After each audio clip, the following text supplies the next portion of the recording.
So, Vlad, I think we start with the biggest news topic from the past week, which is the collapse of the Assad regime in Syria.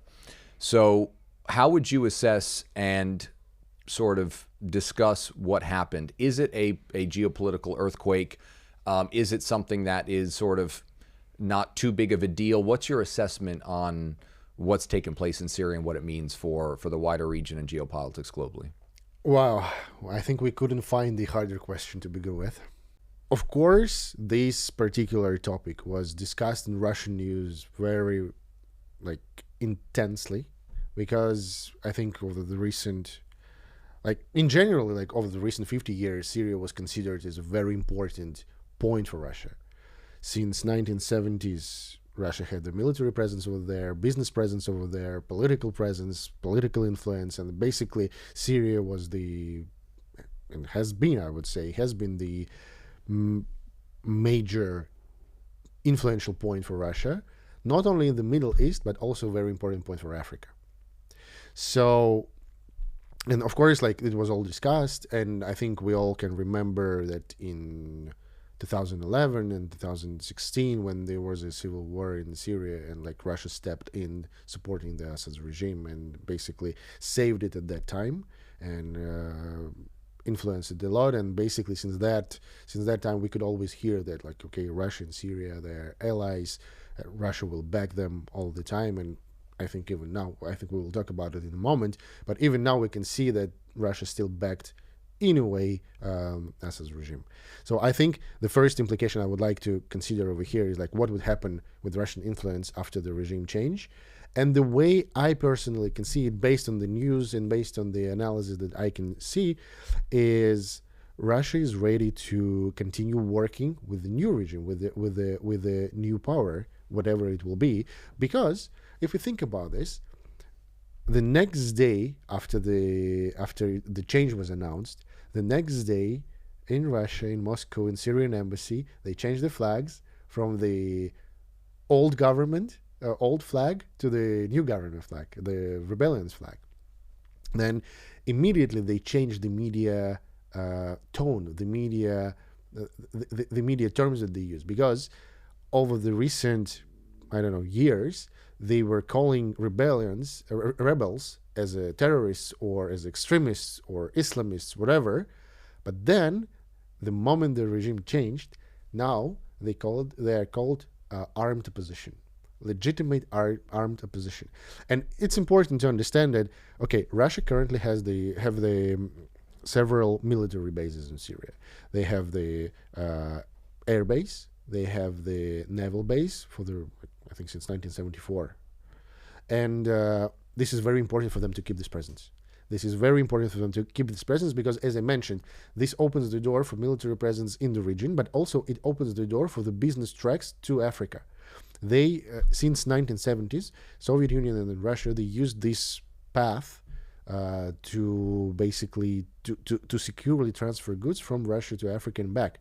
So if they lose this gate, this will be major implication for them. So they will try to do as much as they can to keep it. Then another thing is, so whether it's an earthquake, I don't know if it's an earthquake, but it definitely will have the outside implications for the implications for Russian geopolitics, what they're gonna do about this situation in the region. Then another point, as I mentioned, the internal perspective.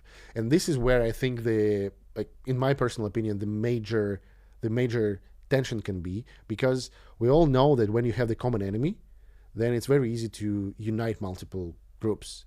The moment the common enemy is gone, everything can happen. And I'm concerned that the removal of the common enemy, the change of the regime, might lead to the chaos, and the chaos is very hard to manage, very hard to govern. So I'm afraid that this might lead to actually an earthquake, and there is a possibility that instead of the more or less stable government or predictable government, we will receive the boiling cauldron in the region, another boiling cauldron actually. And then the third point is what would happen with the neighboring states, because obviously the whole change happened with with direct or indirect influence, support, or involvement of the neighboring states, meaning Turkey, meaning like we can name Turkey. We definitely understand that the Israel's influence was there because of the conflict with Lebanon, with Palestine, and all of this. So this like and actually this regime change, it adds another like boiling point to the hot region as well. So whether it will become the earthquake, yes, I think there is a major probability that it will become the, maybe not if it's not even if it's not an earthquake, but it may become a very like it will have very strong consequences for the region and for the like macro region of Eurasia in general. That's what I think. Interesting. So I would actually disagree slightly. I think basically you summarized it very well. I think particularly the Russian connection is obviously a huge implication there for Russia and again the surrounding states and whatnot. But I would classify it and describe it exactly as the question was posed, which is that it is a geopolitical earthquake. I think this is one of the biggest events to happen in the Middle East probably in the last at least 20 years, to be honest, because if you look at what the wider implication for the regime was and what Syria really meant in the region, this was a key country that, and again, just to maybe go back and give our listeners and our viewers some context. So again, the civil war started in 2011. It was operating on and off for most of 7 or so years, and they sort of achieved a relative peace. But more or less, it was going for the last 15 years, the civil war, in some way, shape, or form. More than 500,000 people were killed. Millions of people were left homeless. It helped to precipitate the European migrant crisis. There was a lot of implications, obviously, around this conflict. And I think you laid it out. When you look at the factions involved, it was a mini sort of global war just on the territory of Syria. So again, the folks backing Assad, you had Iran, obviously, who was a major supporter of the Iran regime. As you mentioned, Russia, which had obviously the military bases and the influence and playing a major role in helping to support Assad during the worst moments of the civil war when it looked like the Assad regime might fall.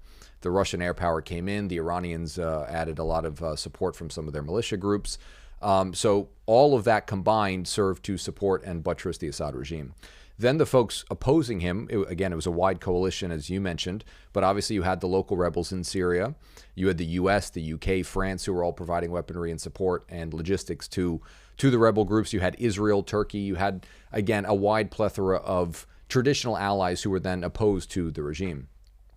So when it comes to the consequences of what this means and why I would describe it as a geopolitical earthquake, what you had before, maybe 10 days ago or 15 days ago, or even going maybe a little bit further back before things, heated up in Lebanon and whatnot. But you essentially had this corridor of alliances between Iran, between Iraq, Syria, and Lebanon. And that corridor was essentially the capacity for Iran to support its allies in the region, all of which were allies in some way, shape, or form. So that was made up of militia groups, obviously some in Lebanon. That was the regime in Syria. That was obviously the regime in a lot of militia groups in Iraq. So losing that land corridor, which is essentially what's happened now, that means Iranian influence in the region, and not just in Syria, but in the wider region. That means in Lebanon. That means, other countries around as well. They don't have that capacity. It's been severely limited by this event. So if you look at Iran as one of the major powers in the Middle East, and obviously a key ally of Russia, a key ally of China, you now have a country that's been severely weakened in its capacity to influence, again, the wider Middle East. So I think it's a major event. I think Iran is now quite isolated. I think it's looking around the region, doesn't have, the friends that it once had, and obviously is dealing with a much more complicated situation from its own perspective. I think Turkey is able to increase its influence and now, obviously have a much better strategic position by having their allies in Syria, because again, they've been big supporters of the opposition forces. So I think that's great for Turkey. I think Israel, of course, benefits as well because the Assad regime was effectively an enemy of Israel. So I think when you frame it from that perspective, you did have clear winners. But again, we don't know what's going to fill the void. We don't know what's going to come next. And that's going to be the big question mark. But on the surface, on the face of it, it appears that Iran and its allies, including Russia, were the biggest losers in this, and America and its allies were the biggest winners. So whether, again, the U.S., Israel, Turkey, it seems like they're the ones who appear to be the winners, if you want to call it that. And obviously the rebels and the Syrian people would perhaps say that they themselves are the winners as well, obviously. But just from a geopolitical dynamic, I think that's really what we're looking at. So I think, again, very interesting. And the point that, to me, brought home what these consequences really are is if you look at the main rebel leader, a guy named Al-Jolani is his name. He had a quote which was given in his interview with CNN, and he had said that this new triumph marks a new chapter in the history of the region, a history fraught with dangers that left Syria as a playground for Iranian ambitions, spreading sectarianism and stirring corruption. So he called out Iran particularly, whereas he didn't call out any other country in the region. So I think that sort of provides the conclusion as to, again, who was the biggest loser. To me, it was Iran. Obviously, Russia, we don't know yet what the extent and what the change in the relationship will be between Syria and Russia. But certainly, I think Iran is the biggest loser here. So I think from a geopolitical perspective, again, geopolitical earthquake, I think the ramifications are huge. I think the entire balance of power in the region has now changed. And again, we'll see what comes next, but I think that's going to be, I think that's the initial assessment that I would have. And what comes next is going to be interesting and hopefully good for everybody, but time will tell. We'll see. I would add to this point that I think, and like what I also read in the analysis and so in different like already existing analytical videos about the event, even though it's like happened in the recent 12 days. I think everybody is quite aligned in the point that even though it was the regime change and it was with some militants involved, it was relatively peaceful, without huge amount of victims. And we understand that in many cases, like the government army, they just like surrendered or decided not to participate. We know that like even some enemies, like they even just left the country and that's it. And we understand also that the external powers, I mean, Russia, Iran, they decided also not to intervene, not to involve. I mean, the reasons might be different. Like for Russia, it might be Ukraine or something else. But anyway, the fact is, everybody decided not to involve, and that's the whole regime was relatively, like the whole change was relatively peaceful. And we also know that even part of the former regime supporters, they still participate in the transition stage, in the transition period. That makes me actually hopeful that that inside component that I mentioned in the beginning and that you also mentioned, that this inside component, like we will not get the chaos and another like boiling pot. So that peaceful change makes me, at least for the moment, hopeful about this. Yeah, and I totally agree. And I think that's, again, something everybody wants to see for really the Syrian people, right? I mean, if you look at how much suffering was caused by this conflict, 13 years of brutal conflict. I mean, again, some of the damage and destruction, I think the country lost a quarter of its population, huge migrant crisis. This was a prosperous country for a long period of time, you know, in the post-World War II era, right? So to see it finally conclude, and again, as you said, to do so in a relatively, bloodless way. Again, obviously there was some fighting, but I think everything was concluded in 10 days, something unbelievable, where again, this war was being fought 13 years. And then suddenly in 10 days, the regime apparatus collapses. And again, the concern would have been, are you going to see a lot of reprisals? Are you going to see, violence and revenge being taken out? But what it appears, as you mentioned, is that many of the ministers who were in power just before Assad left are still there helping with the transition. Yeah. So in some ways, it looks like you might have some semblance of a national unity, not government per se, but at least a transition period where, again, it's not going to be filled with reprisals, with revenge, with violence. And again, for a country that saw 13 years of that, I think that's welcome for everybody. And hopefully, to your point, can limit whatever negative ramifications might come next. Let's, ideally avoid chaos, ideally be able to rebuild and bring back prosperity for the people in Syria. So I think, let's see, we don't know what's going to come of it, but I think all things considered, for some sort of, rebellion, for it to have gone the way it did, I think is probably everybody in the country, probably everybody in Syria would say, I would imagine, that it was, again, best case scenario to have not been this violent, terrible, again, drag it out for another 5 years. So yeah, let's see. There is another point that I also heard that makes me think whether the exchange was actually planned from both sides. Because right after the regime changed, I also saw the news. I saw it first in Russian media, and then I saw the article in Financial Times. And they say that they conducted the research, the investigation, and they identified that Assad family, they bought 19 apartments, 19 pieces of prime property in Moscow over the recent months, and combined, they distributed around $2 billion assets in different offshore zones in the world. So I don't know, and this was before the last that was 2 before weeks. That was before. Wow. According to the article, it happened over the recent 5 years. 19 pieces of property in Moscow City. This is the prime area. I was going to say, it well, right? This is the luxury prime piece. How much would a typical, for example, you just said 19 piece of property. What would a typical piece of property in? So now it's a little bit hard to say because of the currency rate, the exchange rate. But overall, these apartments, they start with several $1 million per piece. Several $1 million. Several, tens of millions. Tens of millions. Wow. Okay. I was going to say, is that 5, 6, tens of millions? Tens of millions. Okay. Yeah. Because they're huge. It's prime property. It's if you have you seen the Moscow City, the district? I mean, I've been to Moscow many times. Yeah. So is it near the Red Square, or is it no? business It's district, it's the business district. It's the downtown, wow. With the skyscrapers and one of the tallest buildings in Europe. Mm-hmm. So I think we will show the picture over here just for people to understand what it's about. And and then they also in the investigation they mentioned around $2 billion distributed all over the world. Wow.